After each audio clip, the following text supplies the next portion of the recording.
ابو ذر ایک جوڑا پہنے ہوئے تھے اور ان کا غلام بھی جوڑا پہنے ہوئے تھا۔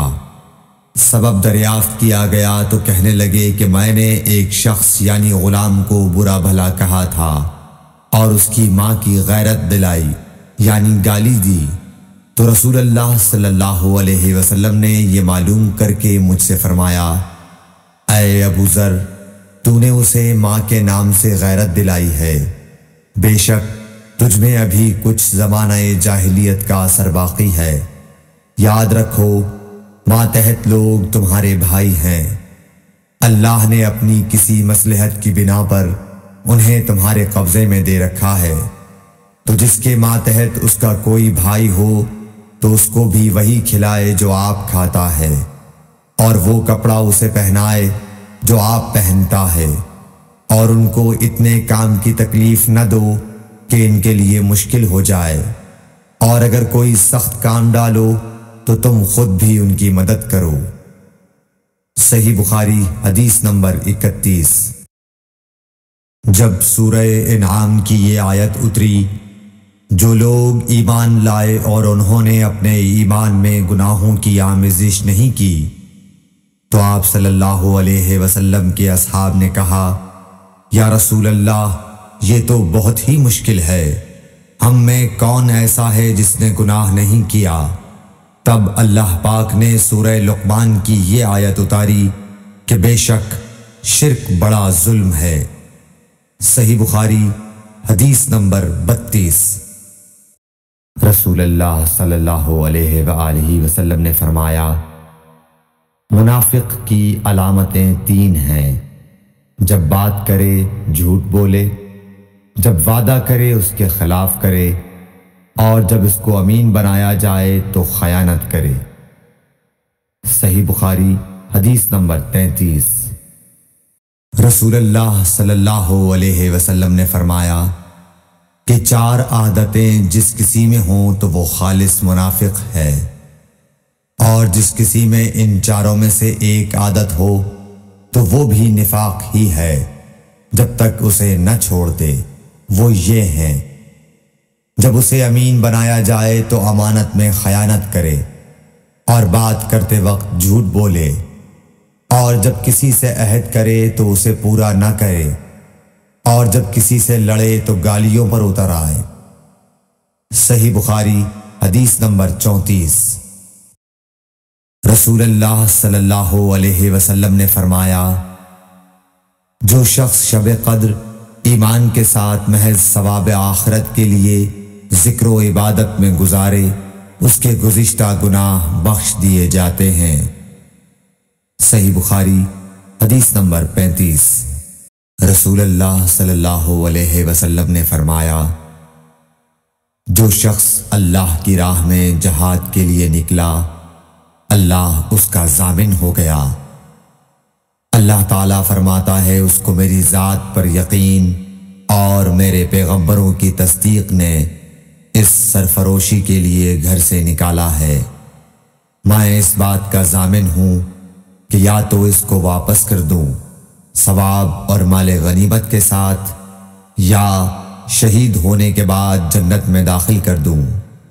رسول اللہ صلی اللہ علیہ وسلم نے فرمایا، اور اگر میں اپنی امت پر اس کام کو دشوار نہ سمجھتا تو لشکر کا ساتھ نہ چھوڑتا، اور میری خواہش ہے کہ اللہ کی راہ میں مارا جاؤں، پھر زندہ کیا جاؤں، پھر مارا جاؤں، پھر زندہ کیا جاؤں، پھر مارا جاؤں۔ صحیح بخاری حدیث نمبر 36۔ حضرت صلی اللہ علیہ وسلم نے فرمایا، جو کوئی رمضان میں راتوں کو ایمان رکھ کر اور ثواب کے لیے عبادت کرے، اس کے اگلے گناہ بخش دیے جاتے ہیں۔ صحیح بخاری حدیث نمبر 37۔ حضرت صلی اللہ علیہ وسلم نے فرمایا، جس نے رمضان کے روزے ایمان اور خالص نیت کے ساتھ رکھے، اس کے پچھلے گناہ بخش دیے گئے۔ صحیح بخاری حدیث نمبر 38۔ حضرت صلی اللہ علیہ وسلم نے فرمایا، بے شک دین آسان ہے، اور جو شخص دین میں سختی اختیار کرے گا تو دین اس پر غالب آ جائے گا اور اس کی سختی نہ چل سکے گی۔ بس اس لیے اپنے عمل میں پختگی اختیار کرو اور جہاں تک ممکن ہو میانہ روی برتو، اور خوش ہو جاؤ کہ اس طرز عمل سے تم کو دارین کے فوائد حاصل ہوں گے، اور صبح اور دوپہر اور شام اور کسی قدر رات میں عبادت سے مدد حاصل کرو۔ نماز 5 وقتہ بھی مراد ہو سکتی ہے کہ پابندی سے ادا کرو۔ صحیح بخاری حدیث نمبر 39۔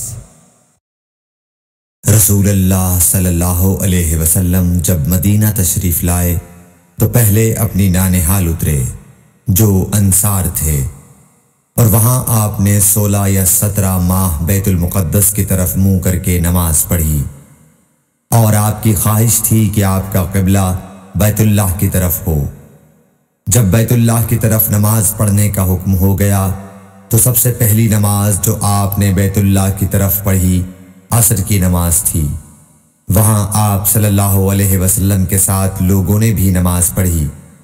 پھر آپ کے ساتھ نماز پڑھنے والوں سے ایک آدمی نکلا اور اس کا مسجد بنی حارثہ کی طرف گزر ہوا تو وہ لوگ رکوع میں تھے۔ وہ بولا کہ میں اللہ کی گواہی دیتا ہوں کہ میں نے رسول اللہ صلی اللہ علیہ وسلم کے ساتھ مکے کی طرف منہ کر کے نماز پڑھی ہے۔ یہ سن کر وہ لوگ اسی حال میں بیت اللہ کی طرف گھوم گئے، اور جب رسول اللہ صلی اللہ علیہ وسلم بیت المقدس کی طرف منہ کر کے نماز پڑھا کرتے تھے، یہودی اور عیسائی خوش ہوتے تھے، مگر جب آپ نے بیت اللہ کی طرف منہ پھیر لیا تو انہیں یہ امر ناگوار ہوا۔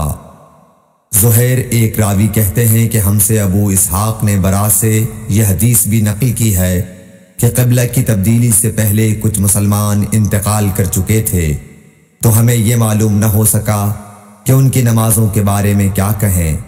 تب اللہ نے یہ آیت نازل کی، وَمَا كَانَ اللَّهُ لِيُضِيعَ إِيمَانَكُمْ، سورہ بقرہ آیت نمبر 143۔ صحیح بخاری حدیث نمبر 40۔ حضور اکرم صلی اللہ علیہ وآلہ وسلم نے ارشاد فرمایا کہ جب ایک بندہ مسلمان ہو جائے اور اس کا اسلام عمدہ ہو، یقین و خلوص کے ساتھ ہو، تو اللہ اس کے گناہ کو جو اس نے اس اسلام لانے سے پہلے کیا معاف فرما دیتا ہے، اور اب اس کے بعد کے لیے بدلہ شروع ہو جاتا ہے، یعنی ایک نیکی کے عوض 10 گناہ سے لے کر 700 گناہ تک ثواب، اور ایک برائی کا اسی برائی کے مطابق بدلہ دیا جاتا ہے، مگر یہ کہ اللہ تعالیٰ اس برائی سے بھی درگزر کرے اور اسے بھی معاف فرما دے، یہ بھی اس کے لیے آسان ہے۔ صحیح بخاری حدیث نمبر 41۔ رسول اللہ صلی اللہ علیہ وسلم نے فرمایا کہ تم میں سے کوئی شخص جب اپنے اسلام کو عمدہ بنا لے، یعنی نفاق اور ریا سے پاک کر لے، تو ہر نیک کام جو وہ کرتا ہے اس کے عوض 10 سے لے کر 700 گناہ تک نیکیاں لکھی جاتی ہیں، اور ہر برا کام جو کرتا ہے تو وہ اتنا ہی لکھا جاتا ہے جتنا کہ اس نے کیا ہے۔ صحیح بخاری حدیث نمبر 42۔ رسول اللہ صلی اللہ علیہ وسلم ایک دن حضرت عائشہ رضی اللہ تعالی عنہا کے پاس آئے۔ اس وقت ایک عورت حضرت عائشہ رضی اللہ تعالی عنہا کے پاس بیٹھی تھی۔ آپ صلی اللہ علیہ وسلم نے دریافت کیا، یہ کون ہے؟ عرض کیا، فلاں عورت، اور اس کی نماز کے اشتیاق اور پابندی کا ذکر کیا۔ آپ صلی اللہ علیہ وسلم نے فرمایا، ٹھہر جاؤ، سن لو کہ تم پر اتنا ہی عمل واجب ہے جتنے عمل کی تمہارے اندر طاقت ہے۔ اللہ کی قسم، ثواب دینے سے اللہ نہیں اکتاتا، مگر تم عمل کرتے کرتے اکتا جاؤ گے، اور اللہ کو دین کا وہی عمل زیادہ پسند ہے جس کی ہمیشہ پابندی کی جا سکے، اور انسان بغیر اکتائے اسے انجام دے۔ صحیح بخاری حدیث نمبر 43۔ رسول اللہ صلی اللہ علیہ وسلم نے فرمایا، جس شخص نے لا الہ الا اللہ کہہ لیا اور اس کے دل میں جو برابر بھی ایمان ہے تو وہ ایک نہ ایک دن دوزخ سے ضرور نکلے گا، اور دوزخ سے وہ شخص بھی ضرور نکلے گا جس نے کلمہ پڑھا اور اس کے دل میں گیہوں کے دانے برابر خیر ہے، اور دوزخ سے وہ بھی نکلے گا جس نے کلمہ پڑھا اور اس کے دل میں ایک ذرہ برابر بھی خیر ہے۔ صحیح بخاری حدیث نمبر 44۔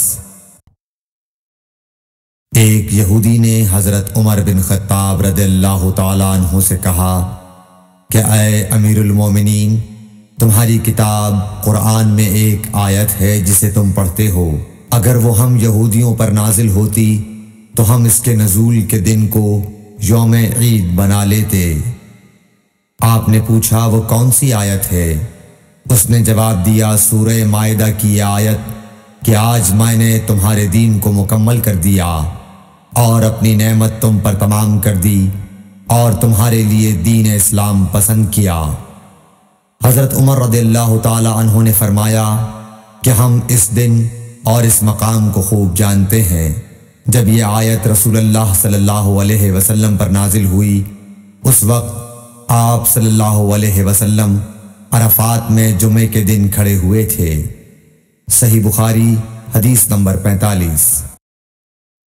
طلحہ بن عبید اللہ کہتے تھے کہ نجد والوں میں سے ایک شخص حضرت صلی اللہ علیہ وسلم کے پاس آیا، سر پریشان یعنی بال بکھرے ہوئے تھے۔ ہم اس کی آواز کی بن بناہٹ سنتے تھے اور ہم سمجھ نہیں پا رہے تھے کہ وہ کیا کہہ رہا ہے، یہاں تک کہ وہ نزدیک آن پہنچا جب معلوم ہوا کہ وہ اسلام کے بارے میں پوچھ رہا ہے۔ حضرت صلی اللہ علیہ وسلم نے فرمایا کہ اسلام دن رات میں 5 نمازیں پڑھنا ہے۔ اس نے کہا، بس اس کے سوا تو اور کوئی نماز مجھ پر نہیں۔ آپ نے فرمایا، نہیں، مگر تو نفل پڑھے تو اور بات ہے۔ حضرت صلی اللہ علیہ وسلم نے فرمایا، اور رمضان کے روزے رکھنا۔ اس نے کہا، اور تو کوئی روزہ مجھ پر نہیں ہے۔ آپ نے فرمایا، نہیں، مگر تو نفل روزے رکھے تو اور بات ہے۔ طلحہ نے کہا، اور حضرت صلی اللہ علیہ وسلم نے اس زکوٰۃ کا بیان کیا۔ وہ کہنے لگا کہ بس اور کوئی صدقہ مجھ پر نہیں ہے۔ آپ نے فرمایا، نہیں، مگر یہ کہ تو نفل صدقہ دے تو اور بات ہے۔ پھر وہ شخص پیٹھ موڑ کر چلا گیا، یوں کہتا جاتا تھا، قسم خدا کی میں نہ اس سے بڑھاؤں گا نہ گھٹاؤں گا۔ حضرت صلی اللہ علیہ وسلم نے فرمایا، اگر یہ سچا ہے تو اپنی مراد کو پہنچ گیا۔ صحیح بخاری حدیث نمبر 46۔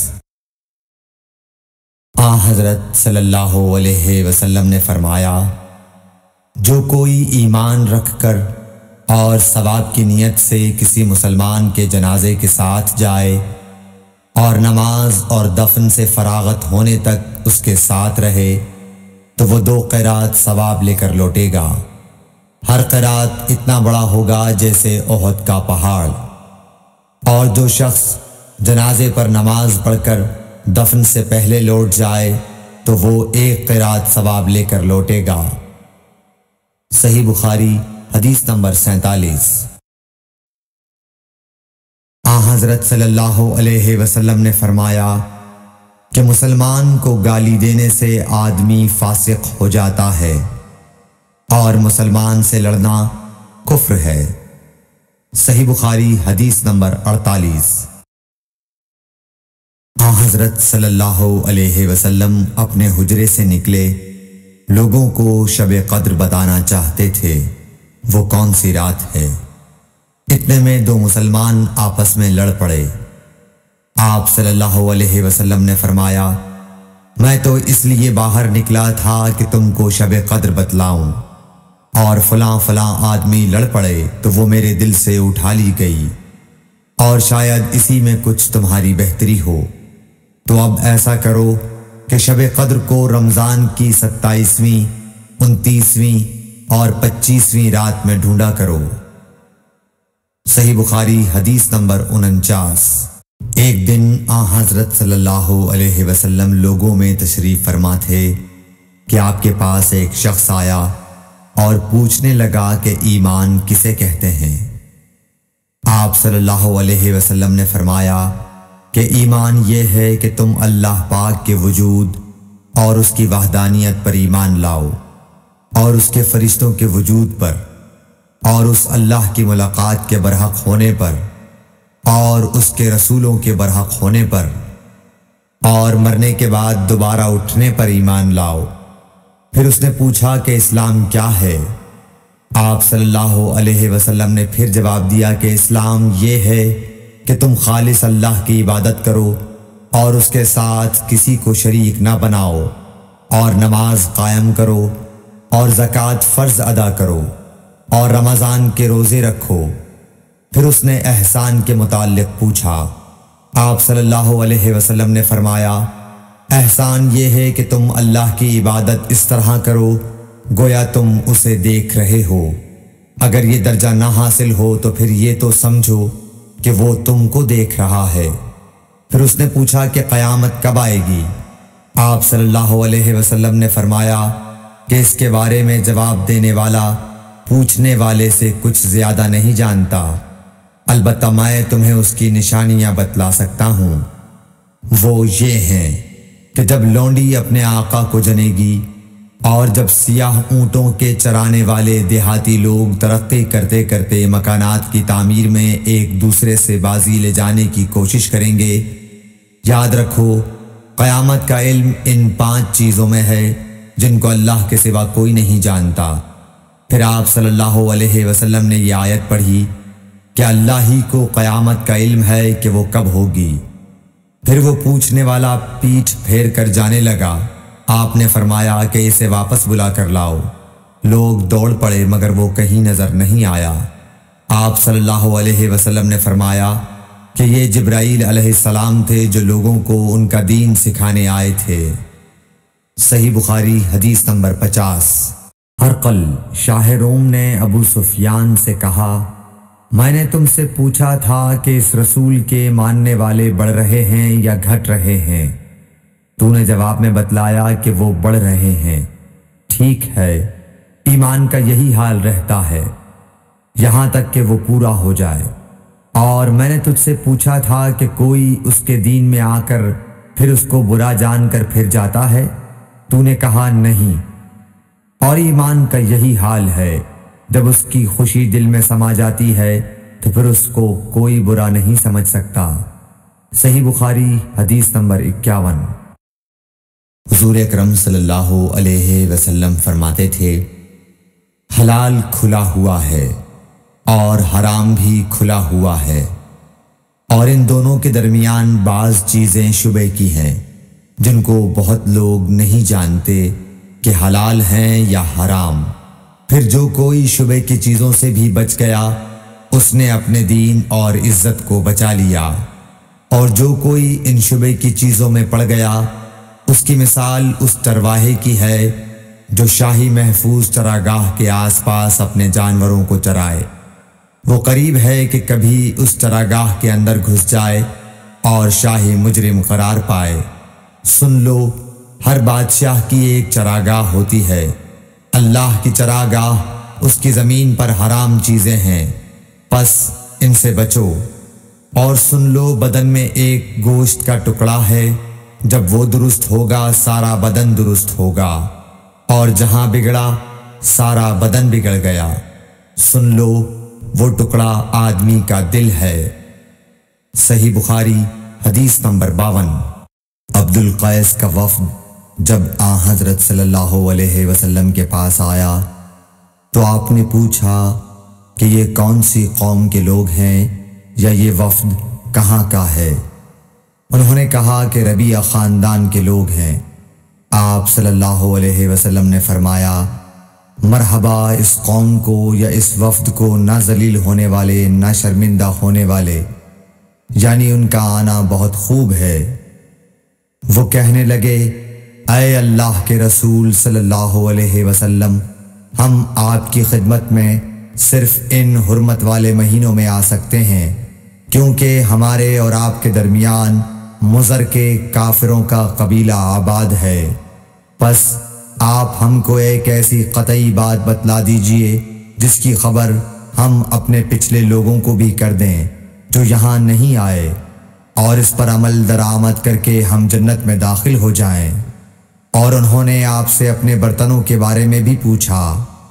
آپ صلی اللہ علیہ وسلم نے ان کو 4 باتوں کا حکم اور 4 قسم کے برتنوں کو استعمال میں لانے سے منع فرمایا۔